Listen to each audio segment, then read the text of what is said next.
as always, Joe, it's my favorite day of the week during my favorite time of the year. It's college football Saturday. It is Saturday, November 6th, week 10 of the college football season. You know, just a few weeks left in the regular season. These are the games where the kind of the rubber meets the road. We have a really good slate of games. It's like we don't have the Super Bowl matchup. Like normally Alabama LSU is one of those gigantic matchups. And I think the Big Ten wishes that Nebraska Ohio State was that kind of game too. It's not that type of game, but that doesn't necessarily mean we don't have some really good matchups here and some really good games. Yeah, absolutely. Today's card is stacked, and I can't wait to get this TV on today. I think we're seeing the line drawn in the sand here. You know, we see it every season. You know, the sharps versus the public or whatever. I think that that line has been just so skewed. With sports betting legalized in the United States, we're seeing less and less of an impact on the perceived line movement because the information that we're getting is so incomplete. And of course, they don't tell us where it comes from because you can look at 3 or 4 different ones of these sources of public betting and things like that. But what you can see are lines moving or not moving. So you kind of have an idea. We know who the public teams are, the big schools, right? So. Oh, we absolutely do. I'm representing one of them today. Public team. Yes. 100%. Well, I love my Buckeyes. Well, my wife's family would be happy with that, but I'm not the biggest Buckeye fan. Of course, both my nephews go to Ohio State. So, I don't know. Well, you have to, I gave us a couple months before I threw on the Buckeyes jersey, right? It's okay. I knew not to throw it on right away. I'm telling you, my wife's grandfather played quarterback at Ohio State on one of the best teams they ever had. It's awesome. I've heard the stories. I've heard them up and down. It's I know it. I've heard those things. So I don't know. I just think that it's that time of year. We know that for a lot of the seniors, especially the home teams, that finality of their last games they're ever going to play, starts to settle in. Where it's this is my last month of football ever. Then you have other guys that are looking at the NFL and saying, this is my last chance because I'm not going to play in a bowl game because that's so out these days, right? It's uncool to play in the bowl games. Unless you're in the playoff, then all of a sudden it's fine to play in the bowl game, which... Yeah, it's so weird how they do that, right? Yeah, are they just worried about getting hurt, or why do they decide to sit out of that bowl game? Well, because Jalen Smith was injured, and that really was the big thing, is that Jalen Smith was injured in his bowl game. We've seen other guys get injured in the bowl games, but then you see other players like Chase Winovich is you'd have to kill me to not let me play in this bowl game. I mean, you have, the two different trains of thought. I mean, for years and years and years, everybody played in the bowl games, and this was kind of what you played for. Mm-hmm. And, now you have the opposite school of thought where it's, I could get injured, but the ones that are the playoff games, everybody plays. So, once again, if we expand the playoff to 16 teams, the possibility of everybody playing at full strength in the bowls increases, I would say. You don't see I could hardly see if, say, Alabama happens to make the playoff. You think Bryce Young's going to sit because, he might get injured for his NFL career? And I just don't see it, No. We don't see it. So... No, and I think there's a different mentality between the players that will sit and the players that won't. I think there'd be more prima donnas that would sit.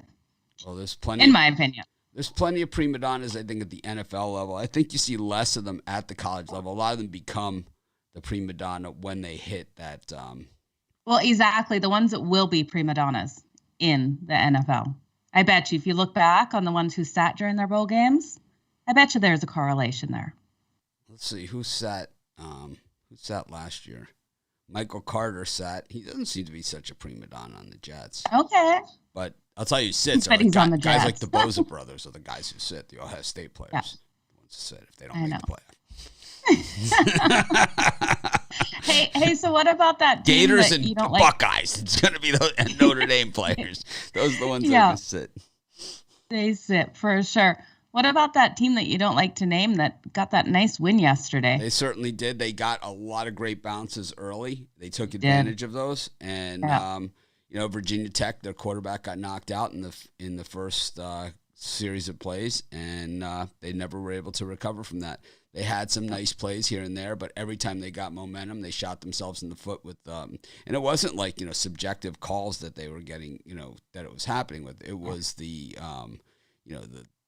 illegal motion, they get the first down, they get a 30-yard play for first down, and then it'd be illegal motion, 1st and 15, and they're not a 1st and 15 team. They're just not. And, losing their quarterback early, that certainly hurt. And that did the game. Boston College played with some solid emotion in that one. So you got to give it to them where you give it to them. Sometimes you win, sometimes you lose, sometimes it rains, sometimes the game's canceled. You never really know. But these days. But anyways, we've got Ron Romanelli ready to come in. His Gators, I don't know. What we have here is a 500 ball club in Gainesville. Not really what they signed up for when they gave Dan Mullen $600 million or whatever they gave him to coach this football team, despite really being a 500 coach throughout his entire career. I mean, he had Dak Prescott, he went 500. He's another one of these guys that's had tremendous success under a really great head coach. Yeah, I mean, Mullen is definitely not worth the money we've paid him this year, and the contract is looking worse and worse as the games go by. But, this is the type of game that they're playing today at South Carolina. I know South Carolina usually keeps this series close, but we know Dan Mullen loves to run up the score against those weaker SEC teams. And, South Carolina's offense just hasn't been there. So I do expect, it's not a premium or a free play, but I do think the Gators could roll through in South Carolina and earn a 4-touchdown victory on the road. It wouldn't surprise me. Even with Anthony Richardson not going to be able to play it today, I think Emory Jones in the running game is enough. This is just the type of game where, Gators blow them out. Everything's good again in Gainesville. The season's over. I'm looking for college basketball, for Gator basketball. Yeah, I think for Florida, the expectations got to be higher than this. Oh yeah, it's just much higher. And I say it all the time because I'm really enjoying myself with it, is that what the sports better doesn't understand is that losing to Alabama, it doesn't matter if they covered or not. Nobody cares. Yeah, they do not care about that. The goal at Florida is to win the SEC title. That is the goal going into every season. Like, different schools have different goals, Like Miami, it's to win the national championship and run the table, right? For Florida, it's to win the SEC championship.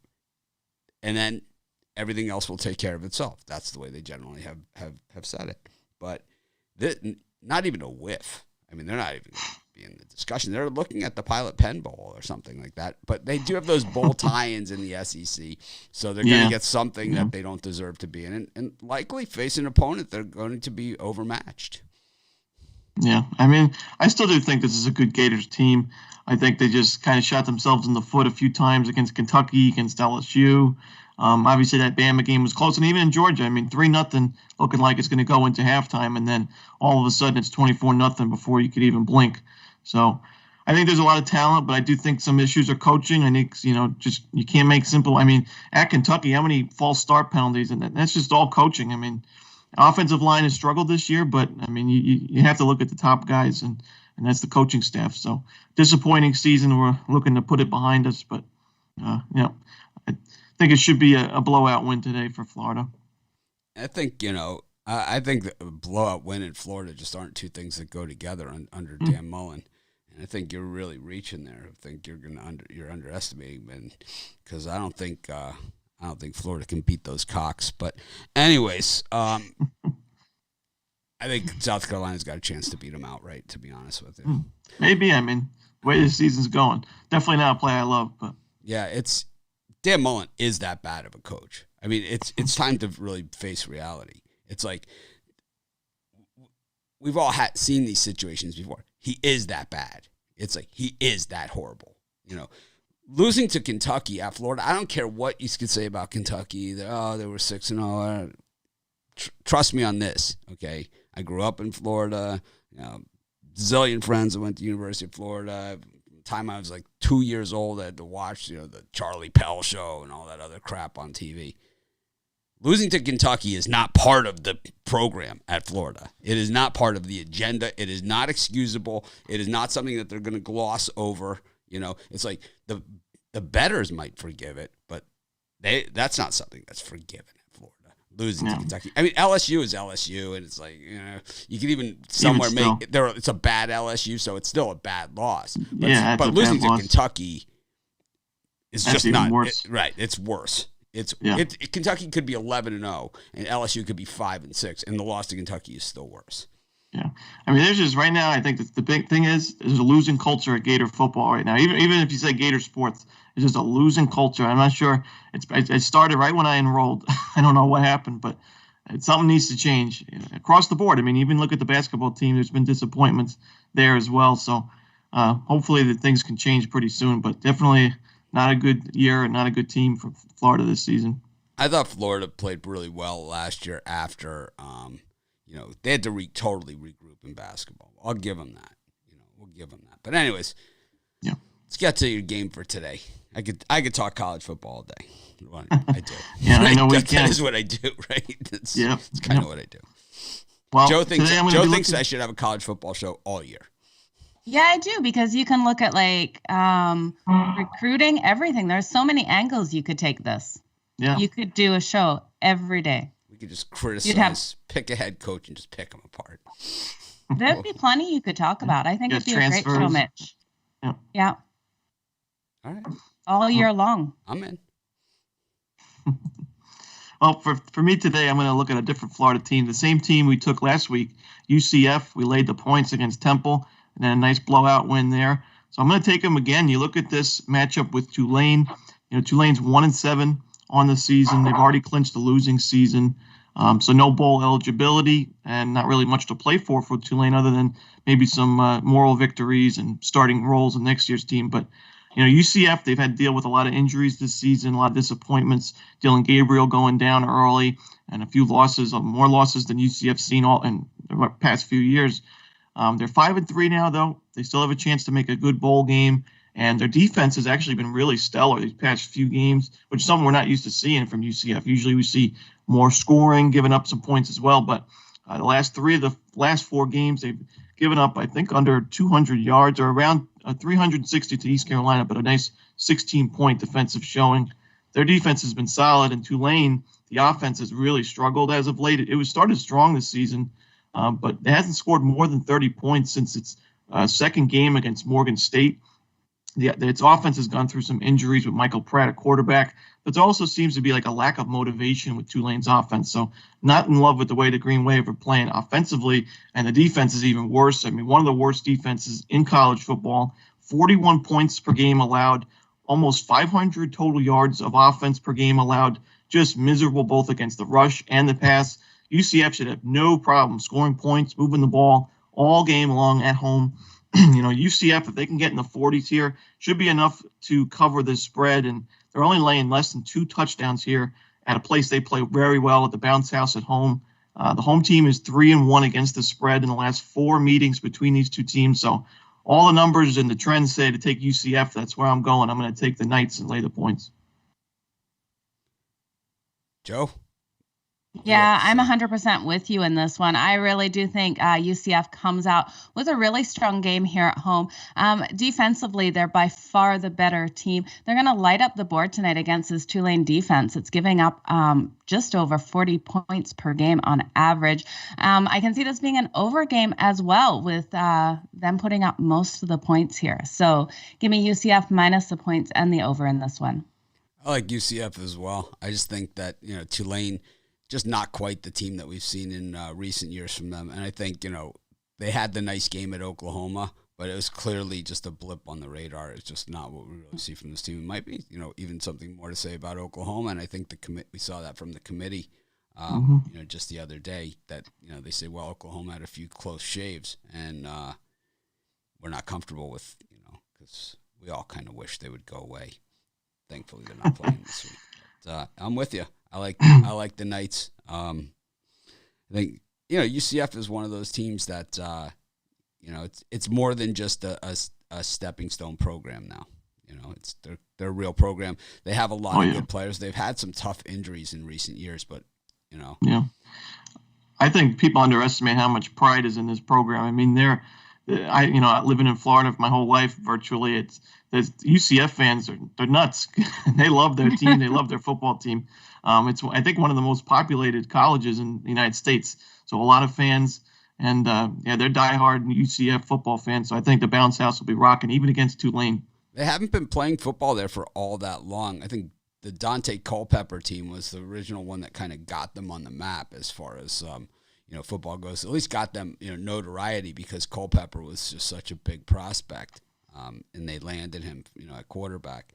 And since then they've had some really good teams, and it's they're more known for that electric offense, but they have some bruisers on this team. I mean, they do. I mean, they have some bruising running backs. Yep. But what do you got for sale at PickDawgz today? Yeah, I've been having a good week.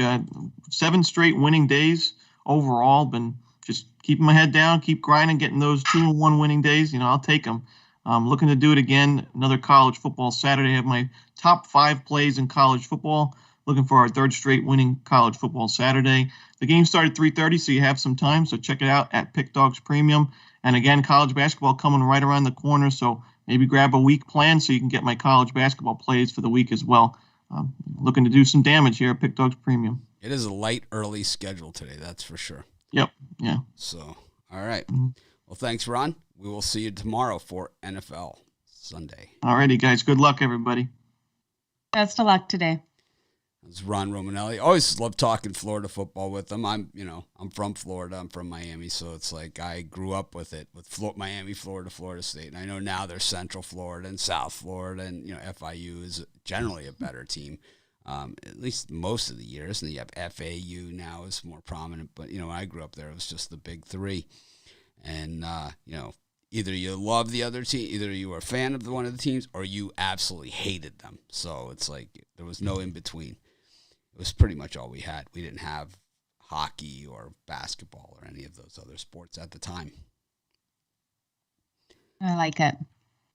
But, we have a good amount of guests for today's show. Look in the green room. Can bring in next will be Shane Mickle. He hasn't been on the show yet. So I'm excited. Well, you don't have to be that excited for that much longer because he's going to be here. Well, I'm excited. It's nice to have new people on that are not new to PickDawgz, but I haven't met them before. Okay, well, here's Shane. Welcome to our show. Thanks, guys. How's it going today, guys? Good, thanks. Shane is in Minnesota. Of course, the Gophers, it's been a tough team to figure out this season, right? I mean, they lost to Bowling Green early. It was one of the biggest upsets of the college football season. Of course, they're probably big Liberty fans now that Liberty took that away from them from the biggest upset of the season, when they got smoked by Monroe a few weeks ago. And, but the Gophers, Fleck seems to have them in order. He just signed a contract extension there. And, not the most exciting team. They're 4 deep into the running back position right now. So still getting it done. Yeah, they've got like their I think they're on their 5th and 6th running backs we'll be playing today. Crazy. Last week in the linebacker scored a touchdown for him, running the ball.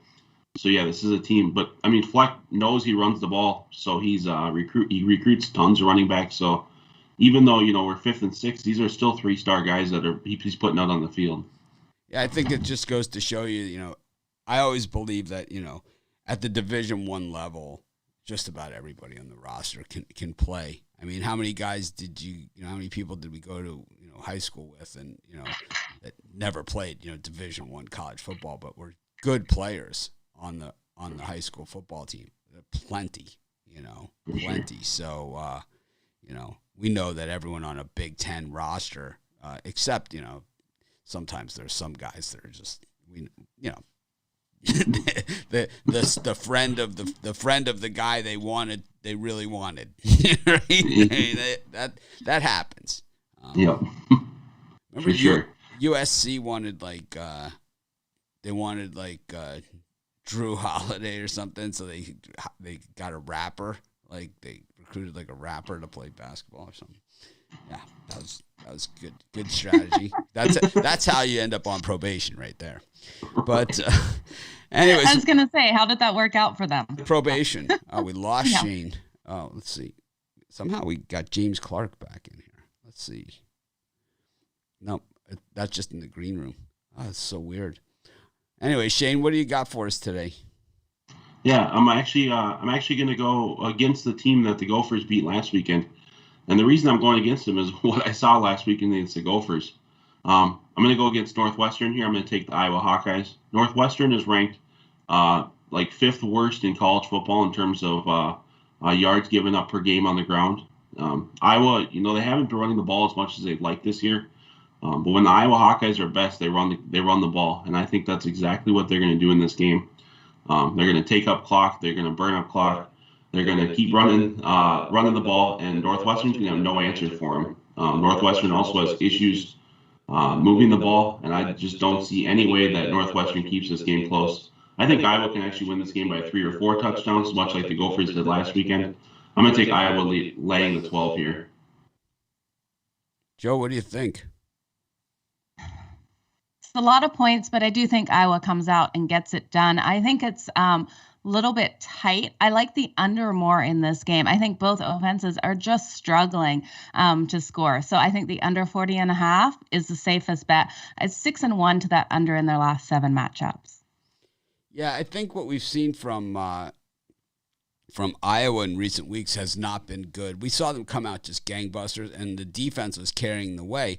I always think that when you look at teams with the good defenses, not like the good defense, but kind of the elite defenses like Iowa has, they do have an elite defense. And I think when you see the teams with the elite defenses, it's always tougher to look at the pure numbers because the offensive numbers are never going to be as good as a team that has an average to mediocre defense because they're going to be playing on longer fields. Well, so Iowa's offense, when they're on the short field, they're super effective. But when they're pushed to play on the long field and you play the field position game with them is where they've struggled. But I just think against a team like Northwestern, who's not good this year, I think they're going to be too physical. I think they're going to beat them up in Evanston.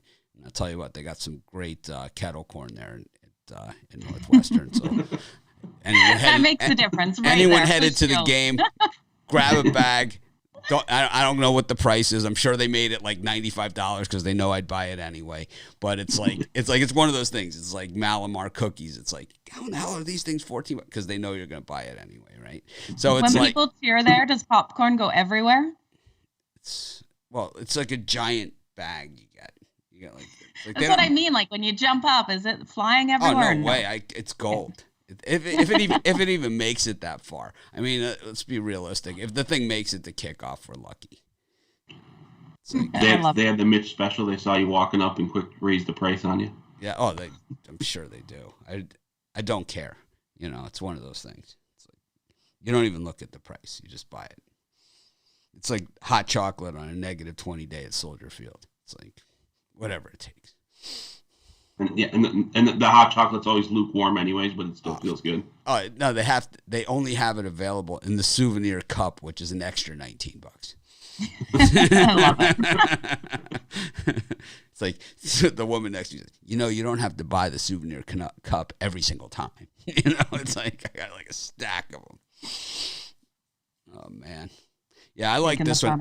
Northwestern's one of those teams. They're good every few years. They have those challenges of being a really tough academic institution. So they're not going to get, those marginal players, the one and dones. They don't get those type of players. They get the guys that are using their athletic ability to get an education and kind of a lost art. But they certainly do it well, and they have a great head coach in Pat Fitzgerald who, I don't know how they keep him there, but they do. But I think Iowa just a little too physical for him here. And also, I think Iowa's ready to get back to winning. Yeah, this is definitely a game where I think the last 2 weeks are definitely on their mind, their last 2 games. And, I think they saw what the Gophers did against them last week. And this is a game where they're going to try to really put on a show. Yeah, I mean, they've lost to 2 fairly mediocre teams the last 2 times out. I mean, Minnesota's a decent team, but I mean, the reality of it is, Bowling Green beat them. So if you go by they beat them and they beat them, imagine what Bowling Green would do to Iowa, right? And then, Purdue, Minnesota beat Purdue, and then that was in the rain at Purdue. And then, but it still was, they just manhandled them. They slaughtered them. They were never in it. And then, we saw Purdue just destroy Iowa the next week. So, I don't know. I don't think Northwestern has what it takes to hold in it, but I don't know. Maybe this Iowa offense is that bad. We'll have to see. But I like the pick. What do you got for sale today at PickDawgz? Yeah, I got a couple different packages today. I got a 7-pack of just college football, or I've got a college football and NBA 7-pack, 2 NBA, along with 5 of my 5 best college football. Both of those are $37.95. All right. Well, thanks for joining us. You coming back for NFL Sunday tomorrow? Yep, I will see everyone tomorrow for NFL Sunday. All right. Sounds like we got a new regular. Thanks, Shane, for joining us. We'll see you tomorrow. All right, sounds good. Thanks, guys. Shane Mickle. Shane always fun. He always has a lot of totals. He always like a lot of totals. I thought maybe give a total there. Yeah, I love the under in that game. I think we're just gonna have a really hard game to get points on that board. Nothing like Northern Chicago in early November. Absolutely. Yeah. Should be a good time. Anyways, we've got still a full house with us left to go. We got Kevin Thomas with us, and I don't think he's been with us on Saturdays. I think he's only been on us for Sundays. So I agree with you. So this is a rare treat or a trend. Could be one or the other. We'll have to ask him when he gets here. But so your Ohio State jersey there, it says say Joe Madden on the back, or it says it does. It does. Look at this. Joe Madden. There you go. Yeah, number 1. Numero uno. Who's number 1? That's me. Joe Number 1. All my jerseys that I get say number 1 and Joe Madden on the back. Nice. Except for my Chargers ones. Those you stick with the player. Yeah. We've got Kevin Thomas with us here, and from Philly. Kevin, morning. Hey, morning. How you guys doing? We're doing good. We appreciate you coming by for College Football Saturday. We don't have too many of these left, but we're going to enjoy each and every one of them, that's for sure. No lie, I never get to watch the early games with all the softball, but now that we're shut down, I'm going to take it all in today and get as many games in as possible. So I'm ready to rock and roll here. Awesome. Well, what have you got going on today for us? Oh, my free winner today, I'm going down James Clark territory. I'm going with West Virginia and the points. I really like them here. They're 8-1-1, last 10 against the spread. In this matchup, they're 3-1-1 head-to-head at home. Oklahoma State, sorry, that's who they're playing. Oklahoma State, though, we're looking at them. They're 7-1. They're coming off a loss, so they're going to be very motivated for this game. If you look at the past 6 between these two, not even close. But I'm excited about this West Virginia team because I think they're actually probably as good as, back in the day. This is one of the better offenses that we've seen. And then you look at Oklahoma State. I think they're averaging 26 points a game, but that's a little high because of the Kansas game. I think they dropped 55 on that win. And I always like to fade a team when they're off a big win, which West Virginia is off the big win against Oklahoma State, off Iowa State, who beat Oklahoma State. But then you got to look at West Virginia's remaining schedule. They got 2 more at home. Home is where they make their money, so they need to win here. They need to win another one just to get 6 wins to be bowl eligible at 4-4. Oklahoma State still has a look ahead to Oklahoma in 2 to 3 weeks. So this is going to be a close game. Like I said, West Virginia, they're putting up the points. I think they can go with Oklahoma State. I think it's going to be a really tight one, maybe 21-24. So I'm loving that hook. So give me West Virginia in the 3.5 here to cover the spread. Joe, what do you think? I'm scared of this game. I think this game could go either way. Oklahoma State is so hungry to get this win, but West Virginia at home, you're right. 3-1 at home, 3-0 against the spread as a dog. I'm going to look at the total. I think this one squeaks over. I can see the big plays coming in this one. 48.5 just seems too low for me. I think this one hits 52. I think we see some ball movement through the air, and this one gets over here. I think West Virginia should be in the Pac-12. They're like so unpredictable, this team. It's like one week, they've got Oklahoma, dead to rights. The next week, it's like they don't even look anything like the same team. One thing we know about West Virginia, they can't afford to beat themselves. They cannot make mistakes, turnovers, and bad penalties. That's where they usually have problems. The thing about Oklahoma State, though, is that this team plays in a lot of close games. They might be 7-1, but their total margin of victory is probably, 12 points. It's like they play in a lot of close games. Even their loss last was a close game.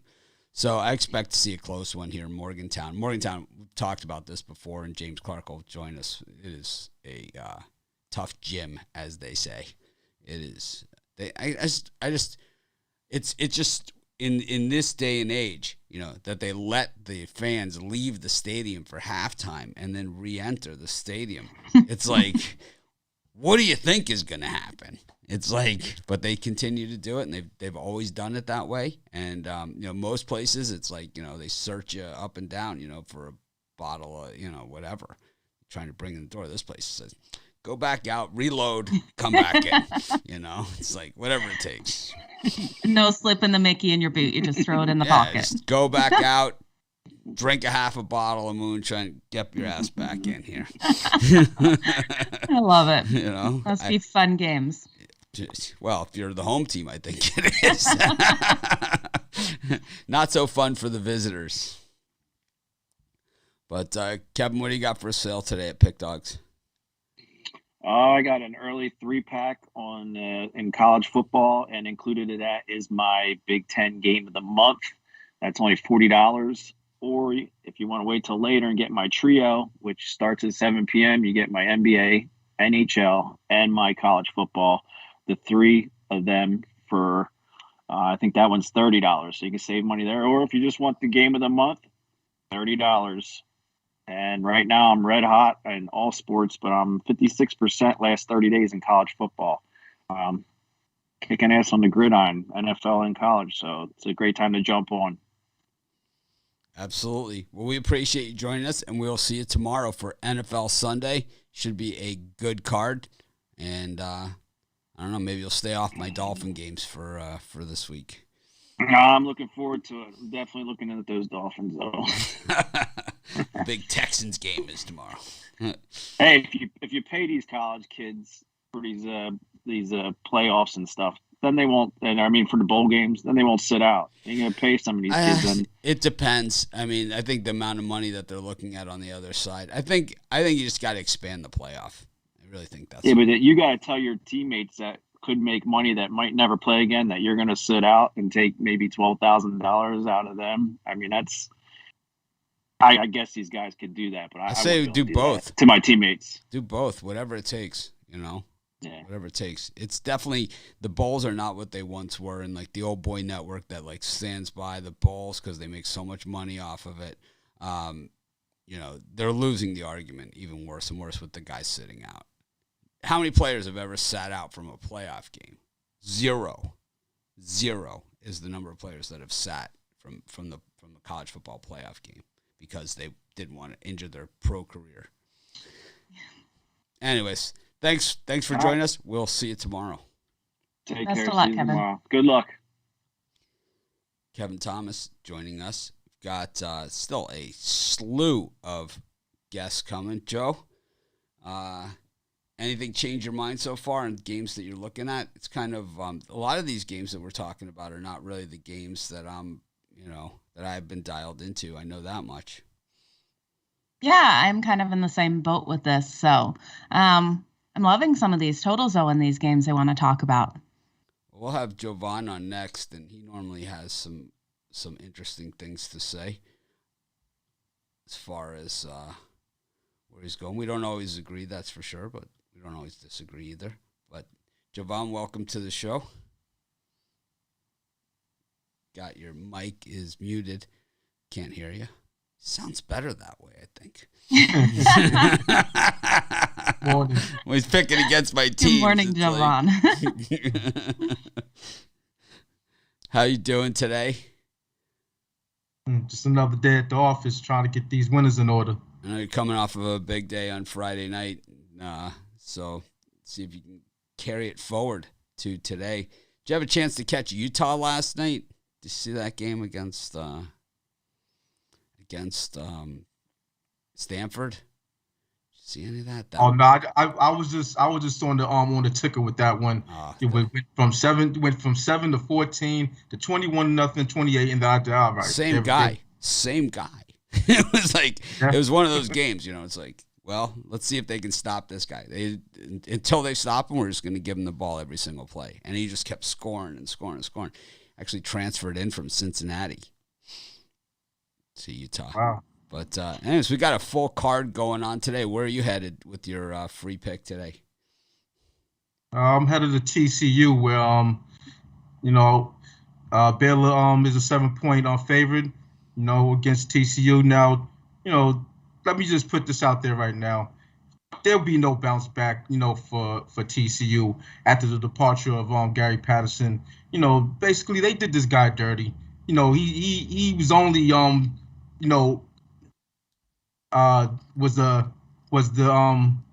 he ran the ship of one of the two programs that really started off this group of five, playing against the big boys and actually, winning. Them and Boise State, back in the day. And I kind of commend them for, just backing off and leaving after they basically, just, kicked him to the curb. You know what I mean? Now, for his players, though, I don't care if Jerry Hill is coaching in his place. I think this is going to be a real letdown game, and they might have a little tick of like a little surge of play in the beginning, but I think that's going to all come tumbling down once Baylor makes a couple of big plays, and the proof is in the pudding. When Gary Patterson was there, they were 1-6, 1-6-1 against the spread, and 0-3 against the spread at home or as underdogs. So I think they folded up 10 a couple weeks ago against West Virginia, at home. I think that was the final straw, in the final nail in the coffin for them, basically. And they're 116th in their run defense, which is not good. And going against the Baylor team that's 18th in the nation in scoring offense, at 37.4 and eighth on the eighth running the ball, at 237.8 yards per game. I think it's going to get ugly. Somewhere around the end of the first half, towards the beginning of the third quarter, and I see this as a 10 to 14 point game at the very least. Yeah, TCU has been terrible. Patterson, was one of the highest paid head coaches. He hasn't had a lot of success there really since the Andy Dalton team that went to the Rose Bowl. But he has beaten Texas most of the time, and that they know that they care about that. Jerry Kill is great head coach, but he's had 1 week to work with this team. Not sure it's long enough. Joe? Yeah, I don't think it's long enough either. Give me Baylor minus the points here. I just think this TCU is terrible defensively against the run. I think Baylor is going to have a great day just running this ball down constantly on them. Baylor's defense is going to be too much for the TCU's offense as well. And when we look at TCU overall, it's 1-6-1 against the spread in their last 8 games. So they're not doing anything here today. Baylor's going to have a huge day. Yeah, I'm with you. I think Baylor is one of those teams that continues to fly under the radar, even though they've been beating up on everybody. You look at who they've beaten; it's basically the who's who of the Big 12 conference. So I don't see anything different here today. And being home, I think, isn't going to hurt them either. So I don't know. To me, the line looks suspiciously low.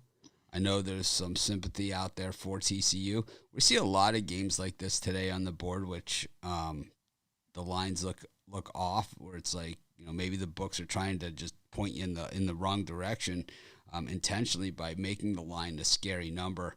But I wouldn't be scared here. I like Baylor. I think they just handle them.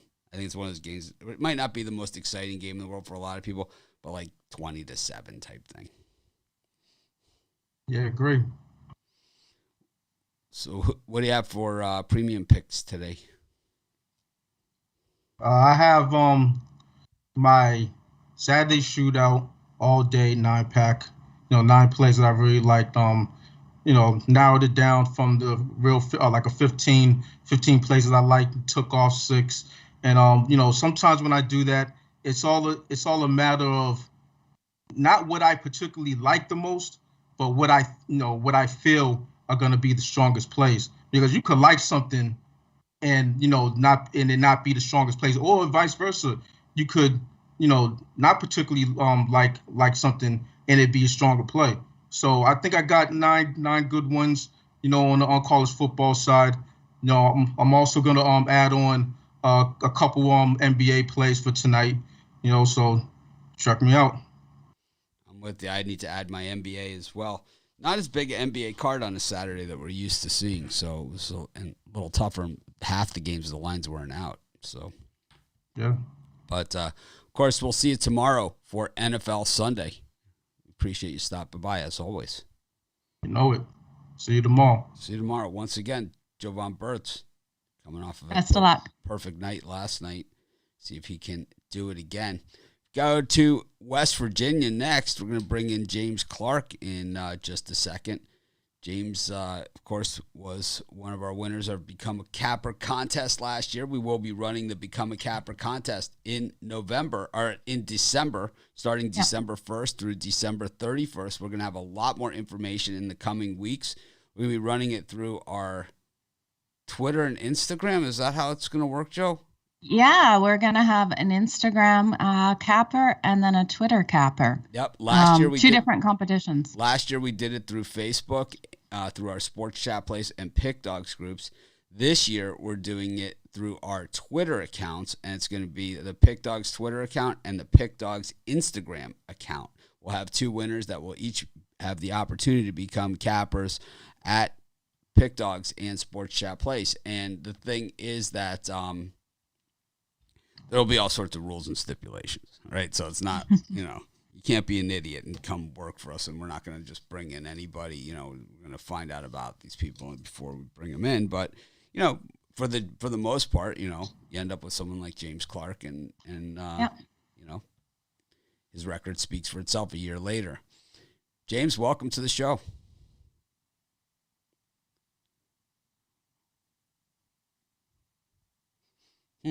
We could. This is the part where I get to put words in his mouth. Uh-oh. Look out. But morning, James. Morning.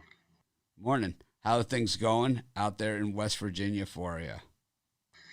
So far, so good. Ready for us. I love Kevin Thomas's pick today. I look for the Mountaineers to come out strong, even though it ain't my game. I really love the pick he's got here. Yeah, I think West Virginia's been a tough team to figure out this season. We've seen the highs and the lows from this team, that's for sure. And we've seen a lot of inconsistency. But I think overall, probably a team, headed in the right direction. They've had a lot of change over there, over the last 10 years. It's not like they've had one head coach that's kind of just stayed there and been there. It's like they've kind of been through a couple different head coaches. Boy, when they had Rich Rodriguez, they sure were onto something, Any regrets, you think, going on there? Yeah. Well, the way he left, we a lot of people had a lot of bad feelings of Rich, and then am I echo real bad? A little bit. Fix it. Let me try to fix it real quick. Anyways, just disappear live on the air. That's okay, James. You don't worry about us. I didn't actually hear an echo. It wasn't real bad. It was slight. Yeah, I love how the fan's already going there. Nice and warm there, I guess, already this morning. They're saying Joe Not like here, my furnace is heated up like crazy. We have a request for the Joe Madden close-up. We can do that next when it's her turn to talk. Oh, God, no. Joe's like, early in the morning for a close-up. I've only had like 4 coffees. Joe's like, I was out late last night watching football outside. I was. I didn't get home till 11:30 at night. Yeah. All right, what about that? Yeah, I think it's worse, but that's okay. Just okay. Anyways, Rich, he left to go to a high-paid job with Michigan, so the West Virginia fans always hold that against him. So that's the big reason. But you went from a partying coach to Neil Brown, a family man. So we like Neil. Neither of them has had the same success as they had together, and that's really the thing, is that was the last time West Virginia was really, really good. And that was the last time Rich Rodriguez was really, really good, So it's one of those things. It is, Mitch. They're definitely stronger together. That's true. Rich Rodriguez, he come up. He was from West Virginia. We really liked it. He got behind us on the team. I think the biggest part was when he left right before the bowl game, and after they left us high and dry, and then after that, everybody went against him. But I think that's the way it generally has to go because of recruiting. That it's like if you're going to leave, you have to go before the bowl game. If you wait till after the bowl game, at least the way recruiting was at the time, recruiting generally closes like right around the Super Bowl, like the week before the Super Bowl. So it's like, you only have X amount of weeks to hit the recruiting trail at your new program. If not, you're basically writing off the entire year. And that's why you're seeing coaches fired mid-season now, as opposed to the old days when they used to wait till the end of the year to fire guys like Gary Patterson. Yeah.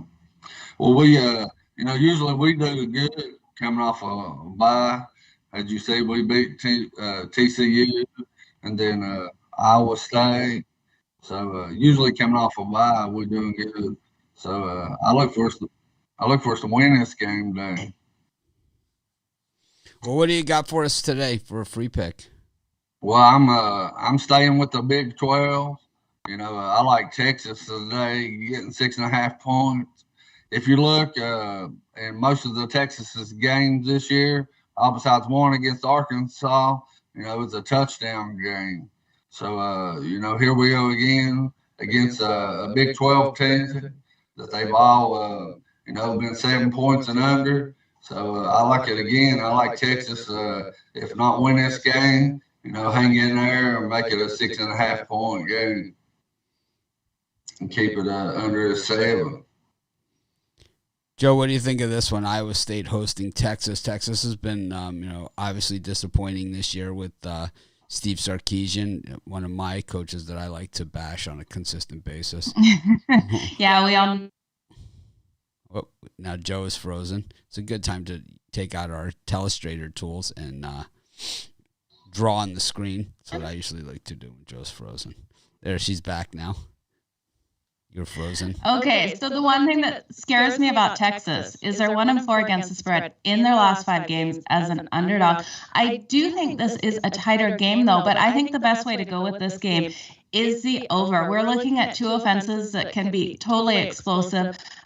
Texas is averaging 39.4 points per game, while Iowa State is averaging 32.1 points per game. High total, but I think we have a high shootout battle in this one. I just can't. Go ahead. Go ahead. I like the over. I like the over also, Joe. I like for both of them to go up and down the field and score. That's why I think it's going to be a close game. They'll be trading touchdowns about all day long. I just can't get behind Steve Sarkisian. It looks like conditioning has been a big problem for Texas. The fourth quarter has not been a good quarter for them.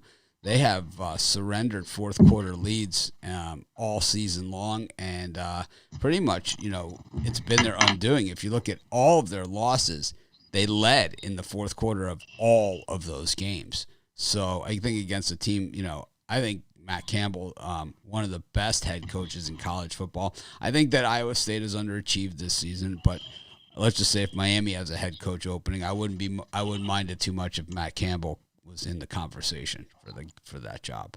We've done well with Big 12 coaches in the past when we got that Jimmy Johnson guy from Oklahoma State. So I think no one would have a problem with this guy either. No, it's true, man. They let Oklahoma come back. They let a lot of teams come back in the fourth quarter. Every one of their losses, every single one of them has been a come from behind loss. So to me, that's conditioning. Steve Sarkisian is a flip flop and type guy. He wears flip flops and the California whatever. He's not really the hard nosed coach. And he's perfect for the golf course here. Hanging on the beach here. But it's like, I don't know if you want him running the University of Texas football team where the expectations are through the roof. So because the budget is through the roof, right? So they can have those kind of expectations.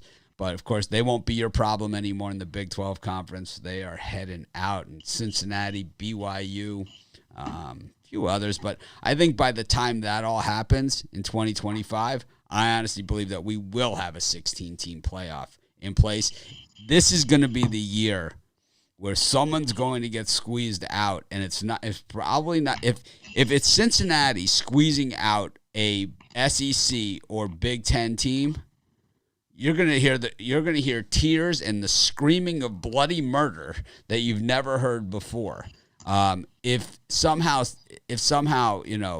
Georgia loses to Alabama in an SEC championship game and they both have one loss, and Georgia gets knocked out of the playoff, and it's Cincinnati that's in there ahead of them, oh man, it's going to be like the end of the world as far as college football goes, because no one cries a bigger river than Georgia. Nobody cries a bigger river. I mean, we say about like all these other teams, and I complain about everybody else, but Georgia is the biggest of the biggest, right? They're the reason. So I'll get into this and I'll explain why I say that. And I'm not saying they're not a good team. I'm not saying any of those things, but there used to only be 2 college football games every Saturday on TV. And Georgia sued the NCAA, and they sued it, and they took it to the Supreme Court. And that's why we have so many college football games on TV. It's because Georgia was like, you won't show us on TV. You don't show us on TV enough. That's exactly what happened. We can't recruit with these guys because you're showing Michigan, Notre Dame every week. That's why they beat us, because they get all the recruits because we're never on TV. And that's why all these games are on now. Anyways, what are you selling today? I got a 5-pack college, 5 of the best games today that I really love. Guys that we go 5-0, upgrade 3, 7, or 30 days. Or, guys, like I say, every time on the show, team me up with any of the cappers on the show or on the site. Team us up together and we'll put some money in your pockets. Right now, over 800 units in college football, and looked upper at today. All right. Well, James, thanks for joining us. Hopefully we get your sound fixed tomorrow. Don't sound like you're in a small room with stone walls, floors, and ceilings. But I think we'll get that figured out, and we'll have to test it out before the show next week. But anyways, thanks for joining us. We appreciate it, and I'm sure you'll be watching your Mountaineers today. Oh, yeah, definitely. Go Mountaineers. Best of luck today, James. That was James Clark. Thank y'all for having me. Once again, winner of our Become a Capper contest last year, and he certainly has worked out. We will be having our Become a Capper contest this year. 2 winners, once again, just like last year, except this year, instead of it being through the Facebook groups, this year it will be through the PickDawgz Twitter account. Every day you'll be entering your entries there in response to a post, and the other one will be on our PickDawgz Instagram account. So you're going to want to follow those accounts now so you get those notifications when they tweet and when they do this, and say, okay, here are the rules. Here's how you enter. Here's all that stuff. I don't want don't email me. Don't instant message me. Follow the Twitter. Follow the Instagram.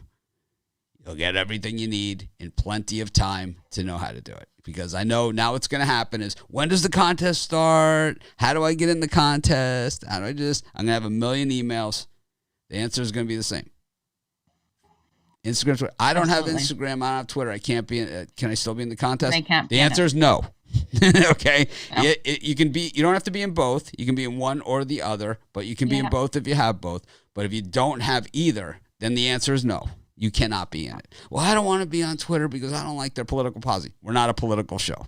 Yeah. I don't care. So you have a choice. I do you not can care. Go Twitter or I do Instagram. not care. I do not care about your politics or your views on that. I do not care. I have none. And I do not care. But mine is that I do not care. I do not care about your Instagram political views. Do not care. Yeah, absolutely. And we're going to do some different things, some videos and stuff like that as well. Doesn't mean I support Twitter's political views or Instagram's political views. Doesn't mean any of those things. Means I do not care. Yeah. Okay. I like it. I like it. Anyways, we've got other guests that are here with us. We've got Chris Ruffolo joining us all the way from Toronto. We imported him in just for the show. Let's see if we can figure out how to get him on here. Still not the best of this tech producer thing. I don't know. You're doing a fantastic job, Mitch. Someday I'll nail it, but that day isn't now. Well, you're trying to talk and do it all at the same time. What about Twitter and Instagram handles? Does it have to be their real name? Someone's saying it mattered last year. They had to come in with their real name. I think we need to know their real name for it. The part of the entry is you're going to have to do part of your picks on video. So it really doesn't matter if you use your real name or not, because when you come onto the site, you'll have to use your real name and you'll have to enter your picks. I think, what is it, Joe? Once or twice a week or something? Once or twice a week, your picks will need to be done on video. Because if you're going to be a capper on our site, just like our eye candy Chris Ruffolo, you'll need to be on camera plenty. So it's like, I don't want to be on camera. Then you can't be a capper on our site. I mean, these are all going to be simple things. What we're going to do is, any of the difficulties that people have had in the past about it, we're going to nip them all in the bud right out of the gate. You're not going to have to worry about it's like, I don't want to be on camera. Well, then don't bother entering the contest. Yeah, it's not the competition for you then. I'm not the person you want to work with. Yeah. Which, I mean, people say that anyway, Yeah, so. And if you only want to give picks once a week, you definitely don't want to be on the site.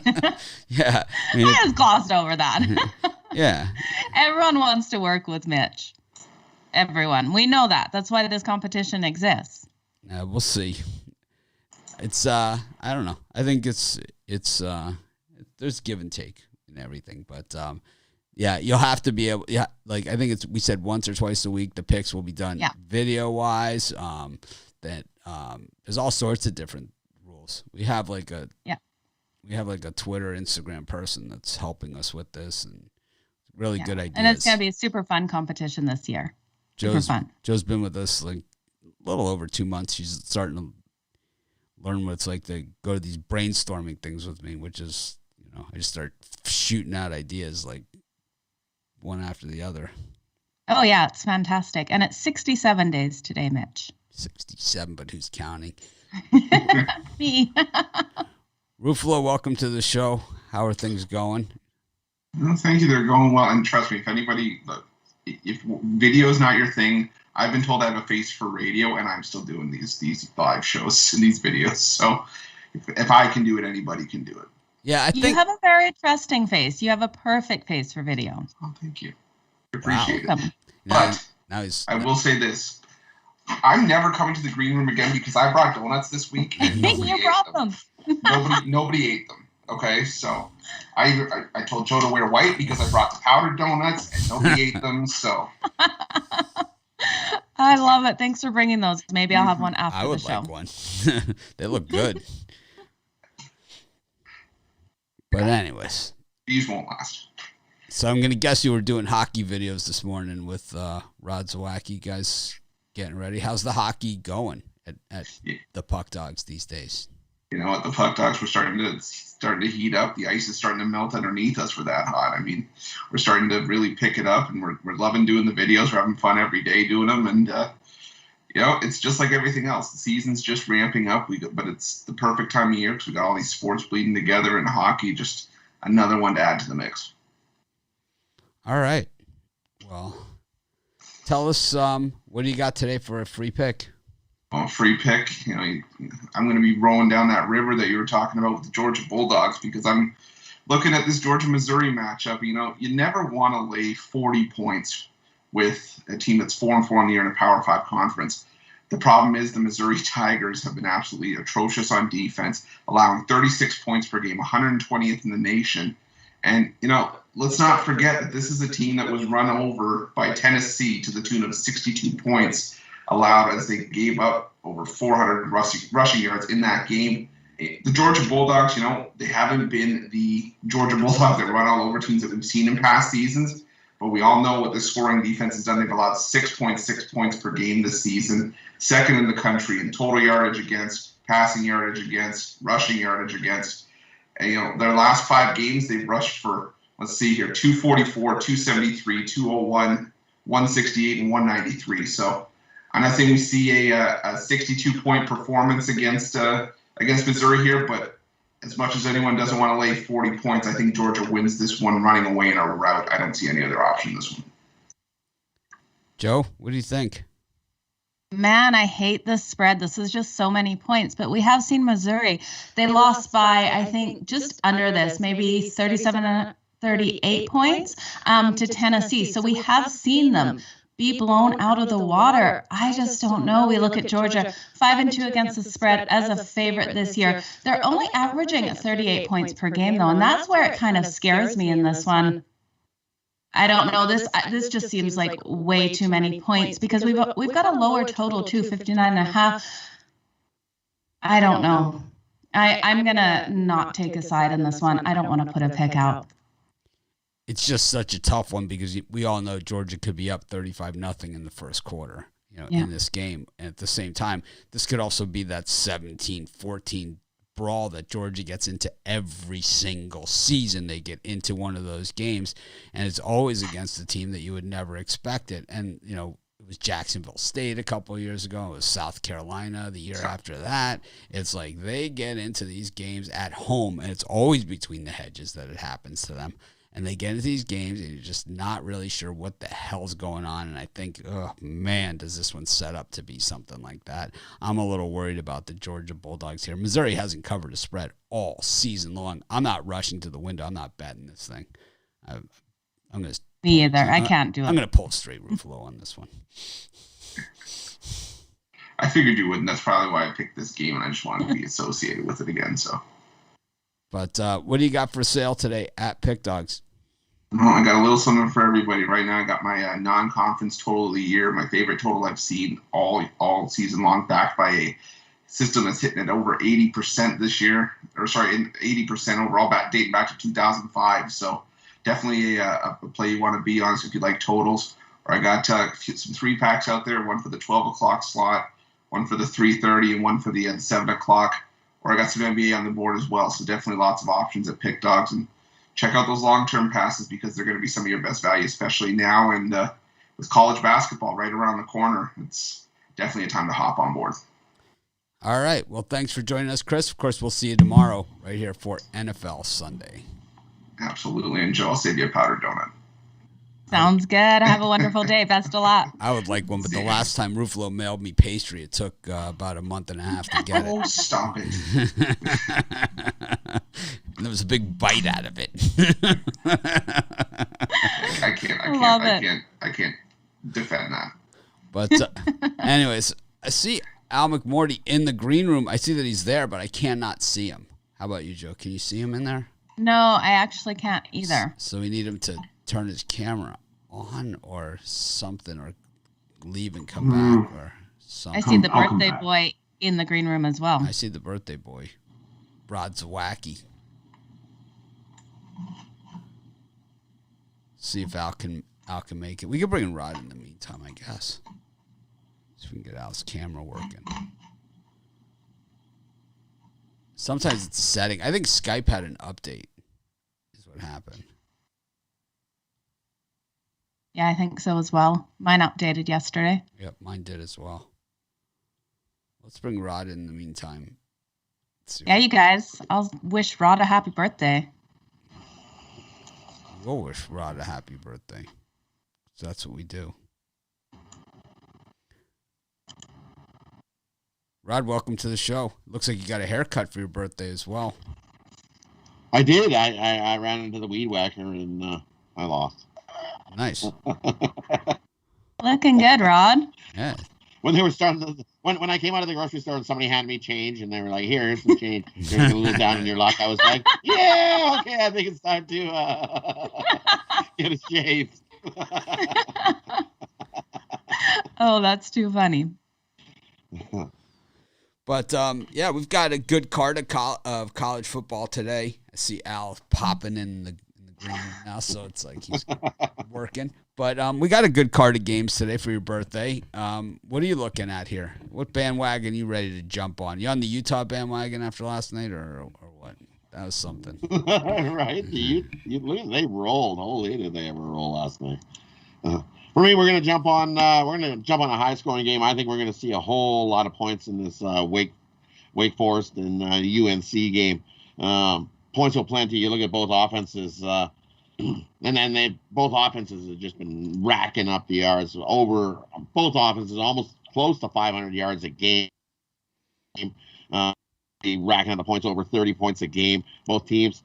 And you look, Wake Forest 5-1 over their last 6 road games. They're also 4-1 of the over following an ATS loss. They're also 4-1 of the over their last 5 versus a team with a winning record. And then you look at UNC, and they're 8-0 after accumulating more than 200 yards of offense in the previous game. Last 5 meetings between these two to the over. I know it's a whole pile of points, but I get over the number. Give me the over in Wake Forest, UNC. I'm with you. I think this is going to be a slow points, Joe. Yeah, I completely agree. Both these offenses can light up the board. And we look at Wake Forest's defense. On the road, they're giving up 36.6 points per game. So give me the over all day long in this one. I absolutely love it, Rod.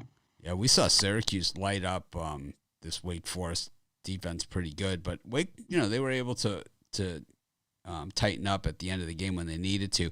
But we've seen North Carolina just really get knifed this season time and time again. Really one of the more disappointing teams in all of college football. They're getting whipped in the trenches on both sides of the ball, and that's what we've seen from them. And even the game that they won against us, of course Miami, it was one of those balls that like hit off somebody, a deflected thing, it bounced straight up in the air. Miami was driving straight down the field. They were on the 20-yard line with plenty of time left to go in the game to get into the end zone. First down and goal. First down and 10 from the 20, and from the North Carolina 20, and they were clearly had all the momentum. But I think this is going to be a slugfest, like you said. But I do believe that Wake is going to take them out, and I think that what we're seeing is like there's a lot of these sharp chaser plays out there today, and I think that North Carolina just fits in that category today. That's just this play where like these people are chasing sharp money. It's like they're not sharp plays. It's people chasing the sharps, right? And it's like there's a bunch of those out there. And I think those plays are going to get shellacked today. I really do. I think that this is the time of year where it's like home teams and conference games. And, it's like these are those type of things. And the better teams, the teams that really have something to play for and really have proved that they know how to win are the ones that get it done, And I think that some of these other prayer teams that we're seeing not going to happen. And it's like I think a lot of people are just looking for Wake we don't believe in Wake, so we'll just take Carolina here. Well, they've been sliced, diced, and resliced all season. And trust me, Wake's going to throw for about 750 yards in this game. So Carolina will probably go with them for a good portion. I don't think they can keep up with these guys though. Dave Clawson is probably one of the more underestimated coaches in all of college football. I think what happens is Wake they get a touchdown lead, they get a double touchdown lead, and then UNC's chasing the rest of the day. Yeah. I think I'm not saying that and they can never catch up. It's kind of like an Ole Miss game, right? It's not like they actually It's not like they actually stop them at some point. What happens is they just can't. They just keep scoring. Like they'll score. They keep scoring. Right? Right? They just answer. Yeah. Right. They just keep answering. Just when you make it 7, they're like, oh, it's 14 again. Oh, it's 7. Oh, it's 14 again. This is the one. So this is the one that the way that I describe this game. If you're a person that recycles your bankroll throughout the day, don't count on having that money to work with for the next set of games because the game's going to be like 5 hours. Not for the bankroll. It's not your bankroll recycle game. That's for sure. No. But what do you got for sale today for your birthday package? How many candles in that cake? Well, for me, I got a nice early college football triple. We went 4-2 last week in college football, so I'm going to try to keep it rolling here. So I got a nice early triple, and then I got my executive info afternoon/evening mix, and then there you'll get 4 more college football bets, which include my 10-star college football executive info play of the day. That's my top play of the day, as well as 2 NBA rim rockers and my 10-star NHL play of the day. And that's my executive info afternoon package. So 2 packages over there, one for the early morning and then one for the afternoon and evening slate, divided up into 2. But jump on over. Have another nice winning day. Crushed it yesterday. So I'm going to continue it rolling right along. Slammed our blanket. All right. Well, we'll see you in just a few minutes for the VIP, and of course tomorrow for NFL Sunday, and every day here on PickDawgz for our morning show. Which don't forget to set your clocks or whatever you guys do. Ours don't change. Just the showtime changes for me. But tomorrow's show is at 7:00 Hawaiian time instead of 6:00. No.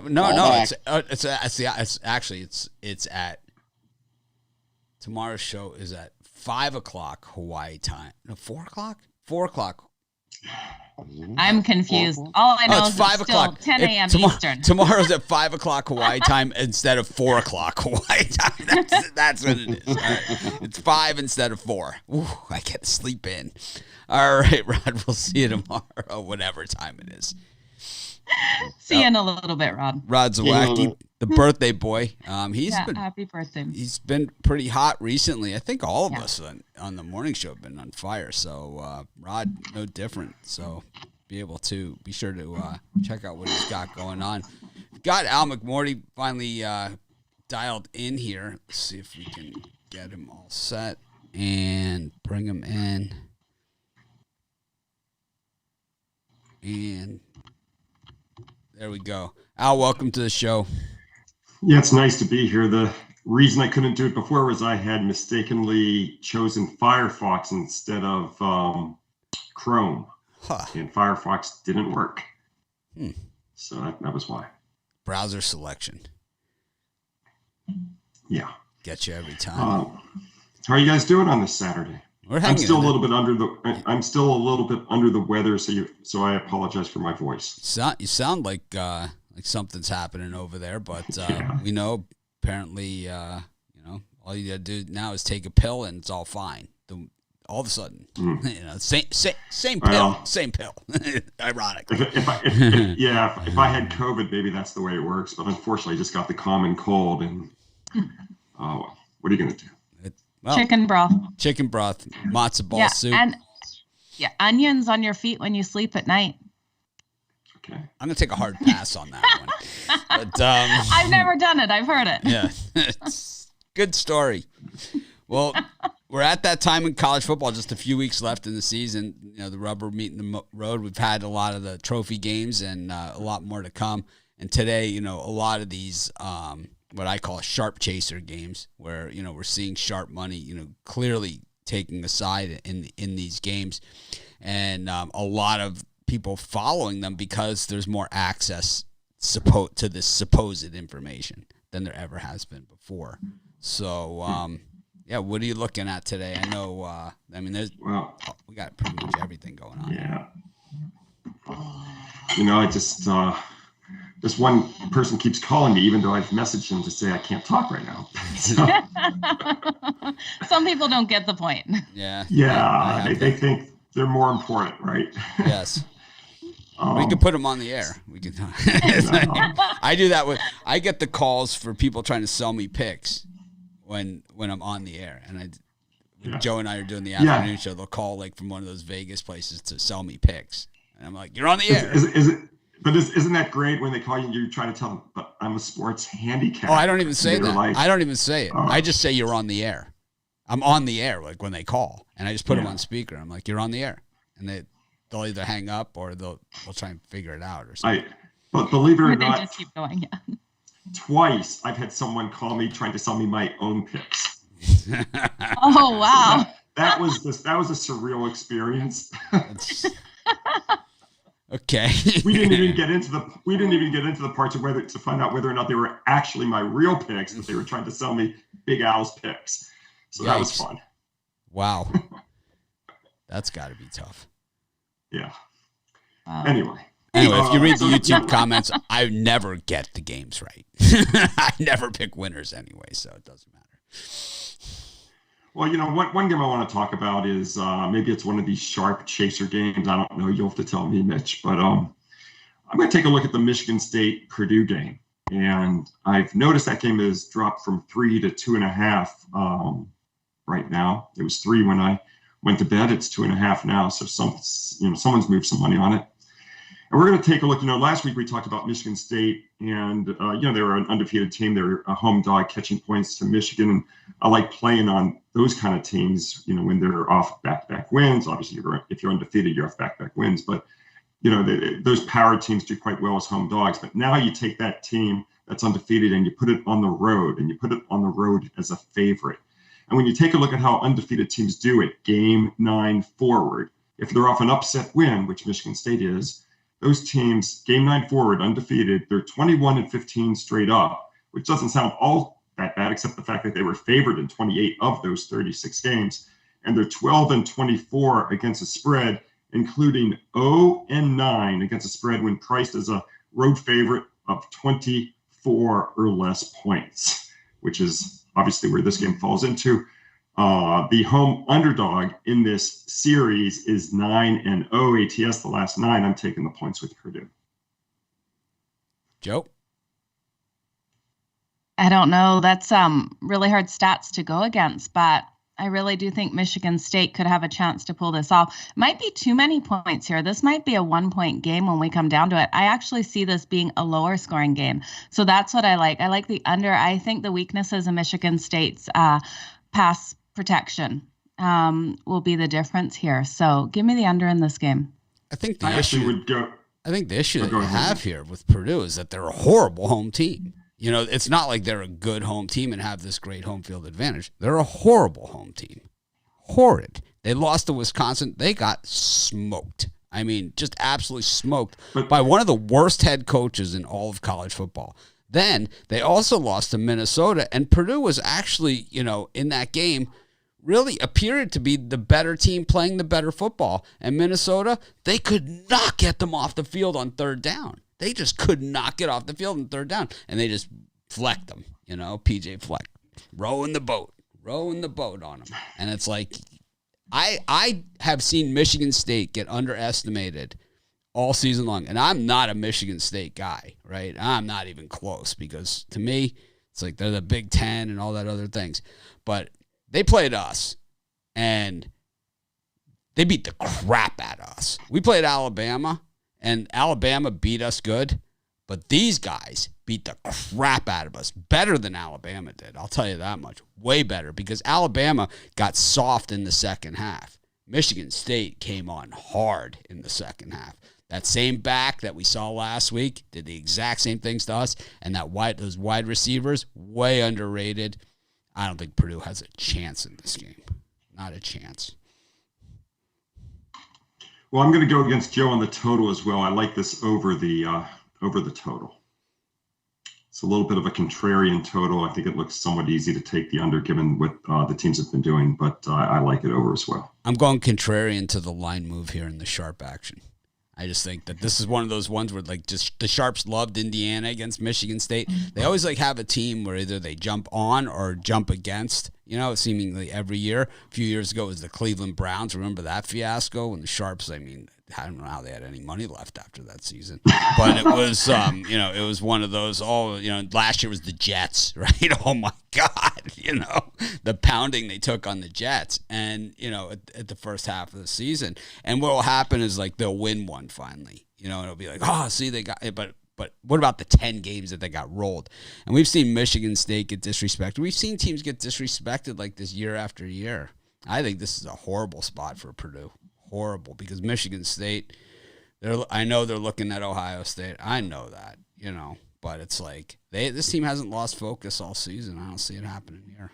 Yeah, I don't think this team looks ahead. I think this team looks at each game. They looked at, the way that comeback in the second half last week, man, that was epic. That you just do not see that in rivalry games. I don't know. I think the Sharps are in for a very tough day today.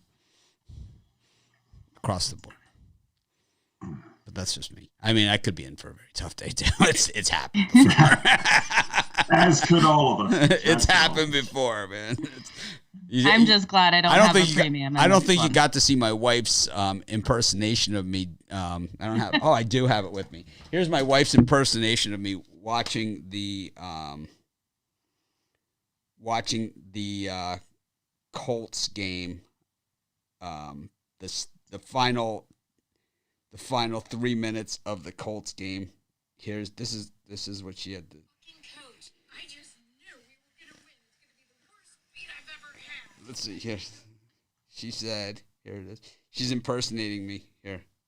That Colts, that fucking coach. I just knew we were gonna win. It's gonna be the worst beat I've ever had.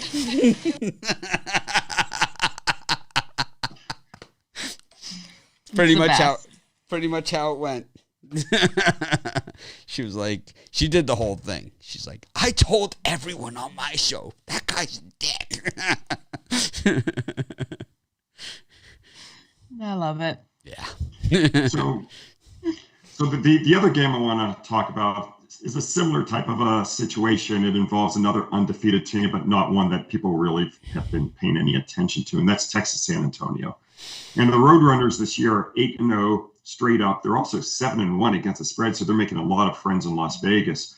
They're going to play Texas El Paso today. The Miners are having a decent year. They're 6-2 straight up. They're also 6-2 against the spread, so they're doing pretty well in that respect. But when you take a look at how unbeaten teams do, but instead of looking at game 9 forward, we're going to move it back a few weeks to game 7 forward. You take a look at how undefeated teams do at game 7 forward. When you put them on the road as favorites and you put them against a good team that's both a winning team straight up and also, very importantly, a winning team against the spread.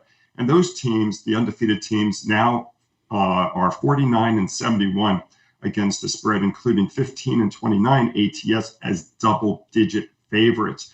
I think this is a really good situation to step in and take the points with UTEP and go against San Antonio that I just think has gotten a little bit ahead of itself here, laying this many points on the road against a quality team. Conference USA stinks this year. It's just these records pretty much tell you everything you need to know about Conference USA. Joe, what do you think about this one? UTSA and UTEP, not two teams that we're normally talking about, with 2 losses between them heading into week 10. Yeah, I completely agree with you, Al. I think taking them plus the points is the way to go in this. I also like the under. I think we've got 2 solid defenses, and they're going to both run the ball and eat up the clock. So I like it. Here's the argument for every Division I conference winner to make it into a 16-team playoff is this one right here. This is these teams they're good, but they're not like that. You put them in against Georgia, it's not going to be a game. Not even one. It's like Brian Kelly when he was at Cincinnati, it was like, yeah, maybe for one game we could hang with one of those teams, but it's like I don't even think these guys could hang with them for one game. But I could see this one. I could see it. Both these teams playing way out of their mind. And I think for both these programs, it's been a great year. And it's going to help them in recruiting and everything going into the future. And who knows where this takes them. But, I could see exactly what you're saying in this one. I'm with you. So over at PickDawgz Premium today, I've got Breeders' Cup for those who like horse races. I've had a lot of success, as folks know, in the major horse races, the Triple Crown races, the Breeders' Cup, and I've got the winner of the Breeders' Cup Classic today, and that goes later tonight. That's being run out at Del Mar, and I also have hockey, and then I've got 11 college football plays, including my Pac-12 and my ACC conference games of the year. I was 4-1 yesterday overall, including a winner on Boston College. I'm now 115-67, my last 182.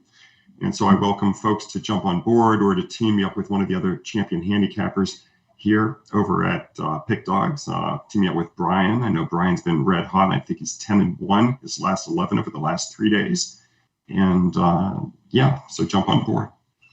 What do you think of these line moves on game day morning, where we're seeing, Purdue now 2 points and, we're seeing some of these other ones, Liberty 2-point drop in this game. And,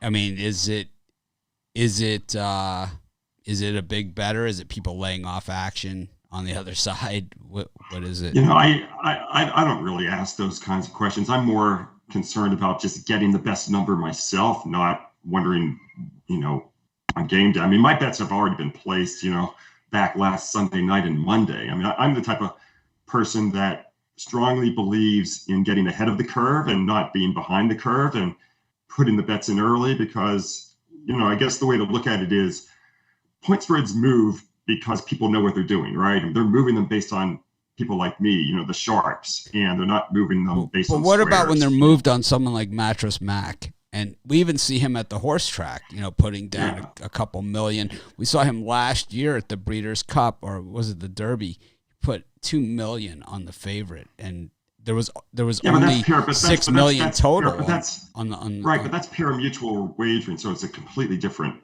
thing.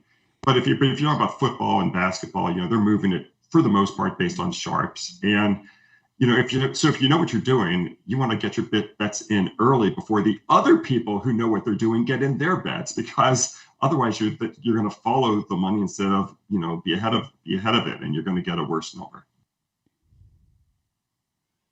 All right. So that's my advice, everyone. Football, put in your bets early in the week, and in basketball, and put your bets in at 8 a.m. before 8 a.m. if you can. I got roasted on that yesterday, but we'll see. I'll stick with it. I had the Pacers. I ended up with them at 3.5. They lost by 4, and the line was 5 when it went off. It was 4.5 all day. 5.5. Yeah, I had that 3.5. That line actually moved around 8 a.m. Eastern. Yeah, that's when I lost, and I was already in, so I lost that game. It was a tough one. Made a winning day, a losing one that easily. Happens half a point. Yeah. The guy shoots the 3 instead of the 2. Welcome to sports betting, right? It's my 3-year-old's walking in. I'll talk to you guys later. All right, have a good one now. Thanks. We'll see you tomorrow. Once again, Big Al. Interesting opinions there. We agree on a lot. We don't agree sometimes, and that's the nature of the beast. That's why there's different people in different games. Absolutely. I don't win them all. He doesn't win them all. That's for sure. So I think he wins more than I do, though. So that I will say for sure. He's definitely won more for longer than I have. I will fully say that. But anyways, we got one more capper with us today. And of course, we all know who that is. That's Brian Bitler, our own Brian Bitler. Of course, Brian on probably his best winning streak in 6 months, if not more. It hasn't been. But last year at this same time, he was on the same type of heater. So I love it. This is his time of year. I was on a heater as well at this time of year. So last year, Brian and I both rode in November and December, just absolutely crushed it. I think it was Brian, myself, and Al, all 3 of us that were on the same heater. But, Brian, you frozen? I'm here. Your picture's frozen. Was I not moving? Yeah, try leaving and coming back. Let me leave and come back in. Hold it's like this happened too. It happened last week, too. Same thing. My son just texted from his room saying, "Hey, Mom, can you bring me up some apple fritters?" Wow, kids are lazy these days. Brian makes it back. We've lost him. Yeah, he'll be back any second, you guys. And now it's working. So there you go. It must be from staying on too long or something. Staying on too long. But yeah, we were red hot last year, so hopefully history repeats itself and we close out the year on a magnificent burner. It's always tough to follow the legend, Big Al, but going to try to do it today. Well, what do you got going on for us? Well, it's a play that really could have easily been a premium. Just barely missed it. I like South Florida Bulls today plus the points. There's no false assumptions for me that South Florida is a good college football team, but the Bulls have been rock solid cover team in spots this season, especially at home where they're 3-1 against the spread. Lots of love here for SMU by the bettors. Bulls, though, are 11-1 against the spread the last 12 games following an ATS loss. Last week, they got stomped by East Carolina. Houston in a letdown spot off that big program win versus SMU. Cougars 8-20 against the spread last 28 games following an ATS win. So for me here, take the South Florida Bulls. I believe the line's 13 to 13.5. I think you'll get it. I think it's a 10-point win for Houston. Joe? Oh, this is a hard one for me. I've been going back and forth with this one. I'm going to actually stay off it. I can make a case for both sides, why the Bulls will cover, why Houston will cover in this one. I think I'm looking more towards the over. I think this number is just a little bit low. I do think we see some more points in this one. So I'm going to stay off the side. Just give me the over. It's which team shows up, for South Florida. We saw them, cover against BYU and Florida, and then we also seen them get run out of the building. And for Houston, they've been a defensive team this year, which is weird for Dana Holgorsen coach team. Mm-hmm. So it's just a little tougher to read for me, and I could see, I could easily make a case both ways, which is why this isn't a play for me either.